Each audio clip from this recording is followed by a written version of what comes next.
This is just a tactic or just a way to justify the reopening of the school. And I feel like Nigeria, like obviously we know Nigeria works a lot in like a power structure. There's always like power plays involved. So this is like the I don't think the police officer or the commissioner or whatever, I don't think he has released, I didn't see anything. I think everything literally has just been said with word of mouth. Like the DPP advised this and this was said and that was said. And it's like the autopsy came out and there's no toxicology report, or the toxicology report came out and it doesn't say anything. Like everything is just with their mouth because they know that Nigerians live in fear most of the time, and they have the ability to just say something and get everyone to cave, even without having things to back up whatever they are saying. So you're saying that you've not seen the autopsy report from the Lagos state government? They haven't shown us anything.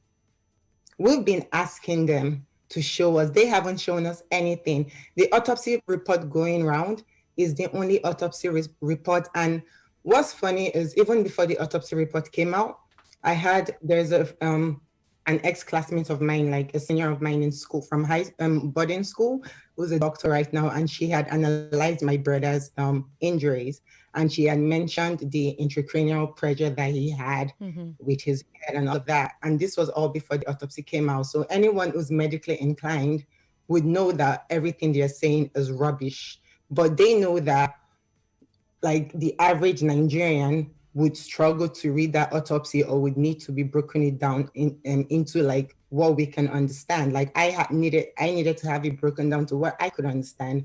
So they know that, and they're sitting on that hill. So they could just mention things like acute pneumonia. What does that have to do with what was wrong with him? Like it's all rubbish.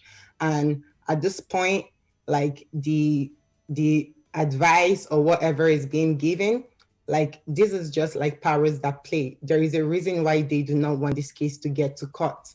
There's a reason why everything being done right now is to use power to to pretty much try to oppress us, except it's not going to work. What is Like, being done? Tell us what is being done right now.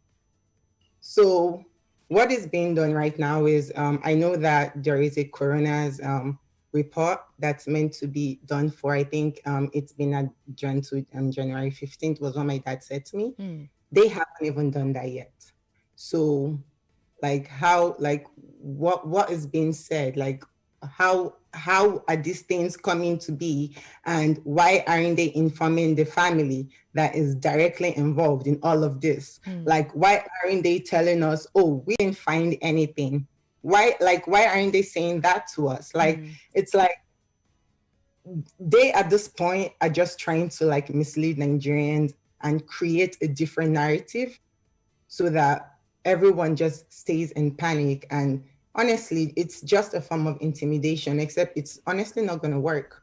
Like justice is going to happen, and it might not happen in the way that everyone is wanting it to happen, but it's going to happen regardless. Like we're just leaning on to hope and faith and just like strength, and we're not fools, and we're an army. So we're going to like, Nigeria will not be able to just like oppress us. Like Lagos won't just think they can just, based on money and based on influence and all of that, just like I understand that that's how it works and that's pretty much the status quo.